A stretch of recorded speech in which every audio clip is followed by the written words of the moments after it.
And this article that she put out, like I was reading it, and I'm just like, this can't be real. This can't be real.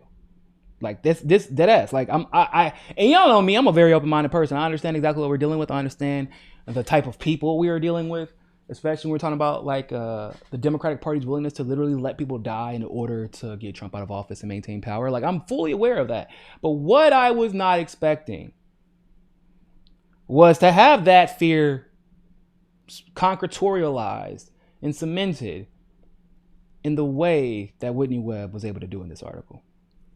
So let's check that out. We're not going to be able to read all of it, but we're going to be able to read a lot of it. The article says, bipartisan Washington insiders reveal their plan for chaos if Trump wins the election. Something that a lot of us knew was coming. A lot of us knew that was coming, right? Says a group of bipartisan neoconservative Republicans and establishment Democrats have been simulating multiple catastrophic scenarios. Not stimulating, unless it was Bill Clinton.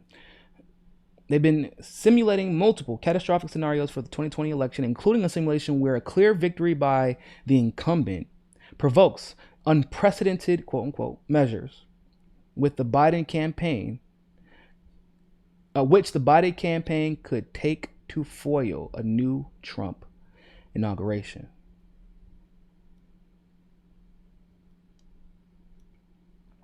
And by the way, Whitney Webb is on Rockfin as well. I think she's under The Last American Vagabond, TLAV, but I think she might also have her own page. So check that out. But the article goes on to say this. A group of Democratic Party insiders and former Obama and Clinton era officials, as well as a cadre of never Trump neoconservative Republicans, have spent the past few months conducting simulations and war games regarding different 2020 election doomsday scenarios. Per several media reports on the group called Transitional Integrity Project, or T.I.P. Man, I'm a little upset as a T.I. fan that they took the phrase T.I.P. from him. That acronym belongs to the king. The king, homie. But anyway, they justified these exercises as specifically preparing for a scenario where President Trump loses the 2020 election and refuses to leave office, potentially resulting in a constitutional crisis. Now, let's be clear about something. There's never been a time in history where that's ever happened. It's never been a time in history where that's happened. You lose, you get the fuck up out. I mean, there have been presidents who have probably been cheated. They still get up and leave. Okay? There's no reason for this organization to exist because there's no precedent. I mean, not saying that you shouldn't prepare for things, but there are checks and balances to prepare for the scenario. What this is, however, is right out of the CIA playbook. Right? What did they do with Evo Morales? Before his election even took place, they casted doubt on the results. What did they do? And of course, we know what they do. Our government, Trump's government, I should say, spearheaded by, what's that douchebag's name? Pompeo, worked with the right-wing fascists of Bolivia to overthrow Evo Morales. And they had casted doubt. And of course, that doubt was a lie. The whole thing there were lies. Fast forward, or rewind, I should say. What did they try to do with Maduro? Casted doubt on the elections before they ever took place. Even though they have the most secure election system in the world, or one of the most, according to the Carter Institute. So this is straight out of the CIA handbook. Let's see what Whitney says about this. However, according to TIP's own documents, and she links the documents in there, even their simulations involving a clear win for Trump in the upcoming election resulted in a quote-unquote constitutional crisis, as they predicted that the Biden campaign would make bold moves aimed at securing the presidency regardless of the election result. What Whitney is trying to say, in the most cordial way possible, is that the Biden campaign plans on initiating a coup. That's what she's saying. That's kind of scary. Let's continue. This is particularly troubling given that TIP has considerable ties to the Obama administration, where Biden served as vice president, as well as several groups that are adamantly pro-Biden in addition to the Biden campaign itself. Indeed, the fact that a group of openly pro-Biden Washington insiders and former government officials have gamed out scenarios for possible election outcomes and their aftermath, all of which either ended with Biden becoming president or a constitutional crisis, suggests that powerful forces influencing the Biden campaign are pushing the former vice president to refuse to concede the election, even if he does, which is a brilliantly ironic, wouldn't you say? Because what is the claim that is being made right now with Donald Trump, right? What are the Democrats saying? That Donald Trump will refuse to concede. They've started this scenario. They've started this idea. They've spread this idea around in the media and whatever, that Trump is going to refuse to concede. My argument has always been, first of all, like, why would he have to concede? He's probably going to beat Biden's ass. Like, if we're being real. If we are being real. Which, by the way, I heard this is a debate next Tuesday. So if that is indeed the case, which I think it is the case, we going to be watching that thing. And we going to have us a good old time. We going to have a funky good time. We going to be laughing, having a great old time. But yeah, that's a coup. That's a coup, bro. I don't know what else to describe it as, but a coup.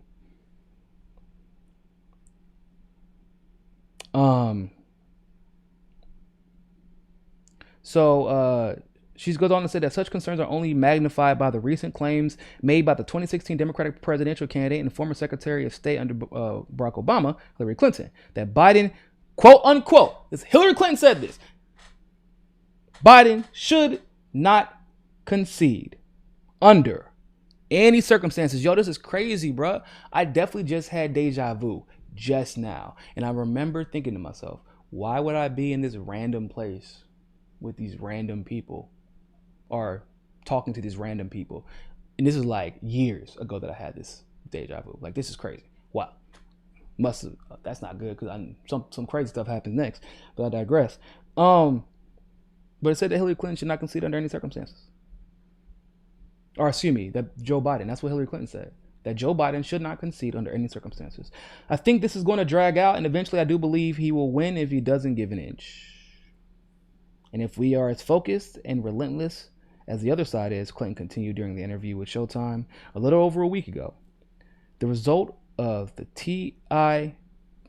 or TIPS simulations notably echo Clinton's claim that Biden will eventually win if the process to determine the election outcome is dragged out.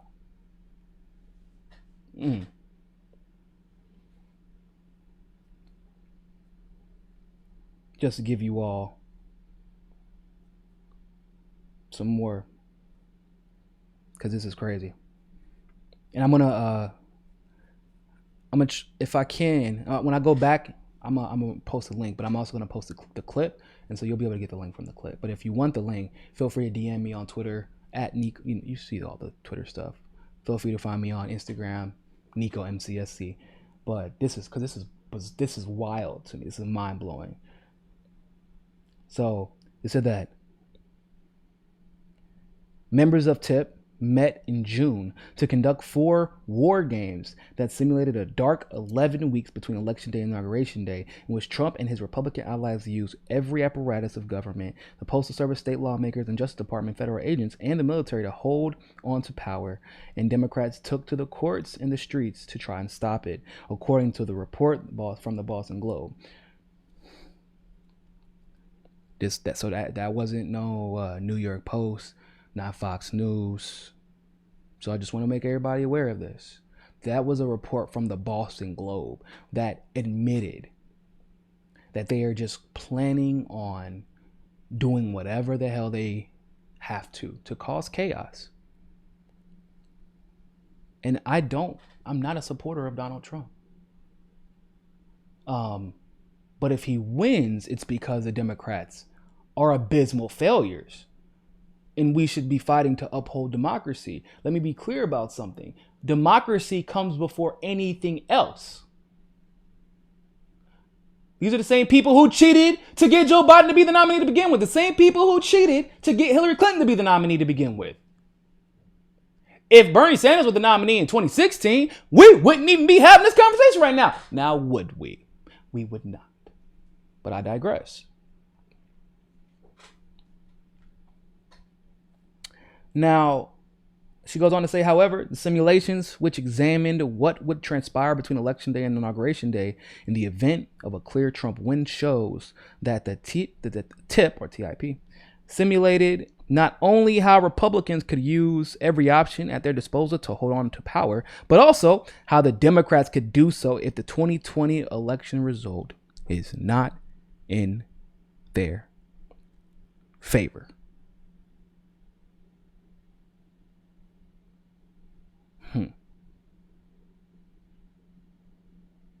There you have it, people. Joe Biden is going to lose, most likely. And they're going to raise hell until he is sitting in the Oval Office. And this is honestly not all that surprising to me, because I've been saying for years now, I said, y'all don't understand how big of a deal it was. Like, there's a few events that took place that the quote unquote deep state, for lack of a better word, the establishment, whatever, that they just weren't counting on. They weren't counting on Donald Trump to get popular. They weren't. He sometimes does what they ask him to do. Other times he's just way too unpredictable, and that makes them uncomfortable. They can't, like, there's a lack of consistency that they've always been able to rely on from past presidents, even the ones who, or I would say even especially the ones who could talk the good talk, right? They could say anything and the public would believe them 100%, right?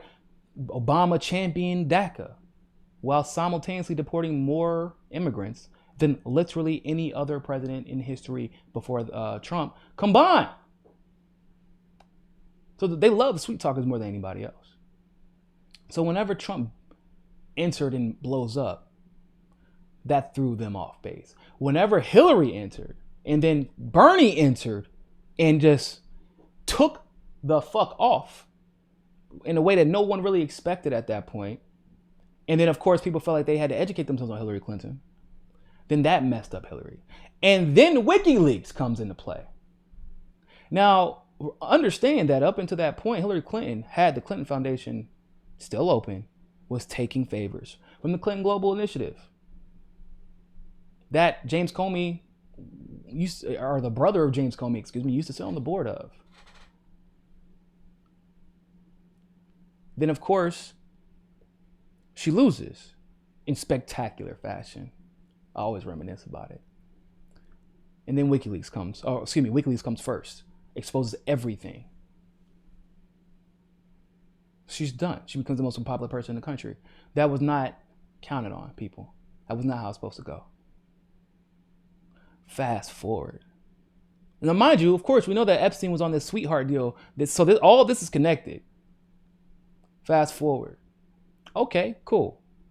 You know what? We got a younger version of Hillary Clinton who's willing to play ball. Kamala Harris, Maya Harris, her little sister was third chief advisor to Hillary Clinton. You sit on the board of Center for American Progress, which is owned by John Podesta, which is, John Podesta. Kamala, 2017, they announced they meet in the Hamptons. The Clintons, Donalds meet in the Hamptons, and they choose Kamala. 2017. Fast forward, another unexpected event happens. They didn't expect Tulsi Gabbard to enter that race. They didn't expect Tulsi Gabbard to take out Kamala, leaving them with...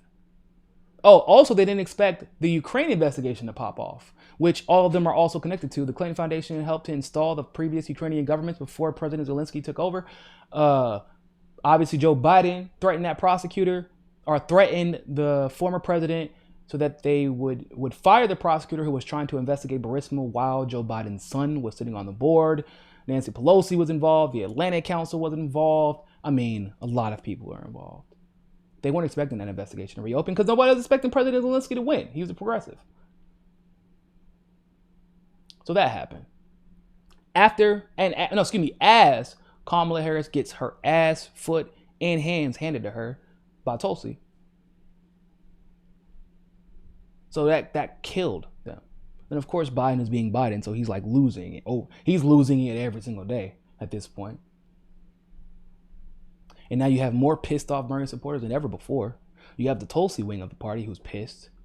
You have the Yang wing of the party who's half pissed, half not. Orb gang from Marianne Williamson's side, they just love everybody. But at the end of the day, you don't have a united front in the Democratic Party. And although Trump might be mildly more unpopular than he was, mildly, his base is more excited. And they're willing to go put their lives in danger. They will go vote in person. They don't give a damn if you cough in their face and give them COVID. They'll take a pill of vitamin C, hit a line of coke, and scream MAGA right in your face. They don't care. Bruh, Herman Cain died after getting COVID at a rally. Herman Cain, business owner presidential candidate, former presidential candidate, died after getting COVID at a rally. Think about that. Walked up in there, no mask, no nothing, just so I could go see Donald Trump. His base is showing up to vote. If you don't think so, you're out of your mind. As the Democratic Party has become the most unpopular party in the country, simultaneously, not the Republican Party per se, however, but the Trump wing, the MAGA wing of conservatives has grown more and more popular and more excitable. They were not calculating any of this happening. This was supposed to be a smooth transition from Hillary to Kamala. They were already prepping Kamala. That's how she ended up at AG to begin with. That's why her sister was already working for Hillary Clinton to begin with. That's why her sister was on Podesta's his CAP, Center for American Progress, nonprofit, quote unquote, to begin with.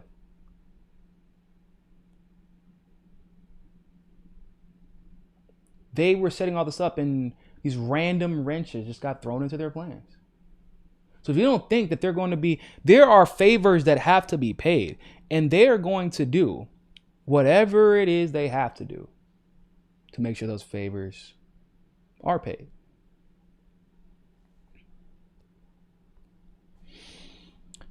So, that's crazy, right? If you like that segment of Mikasa Sukasa, don't forget to like the video and smash that subscribe button. Want access to members only live streams, behind the scenes footage, and other premium content? Well, you can endorse us on Rockfin Premium, become a patron through Patreon, or you can sign up for the MCSC Premium membership through YouTube. All the links are in the description below. But hey, more than anything else, always remember, find your balance. Find your balance. Find your balance. Find your balance. Find your balance. Find your balance. Find your balance. Always remember, more than anything else, find your balance. peace.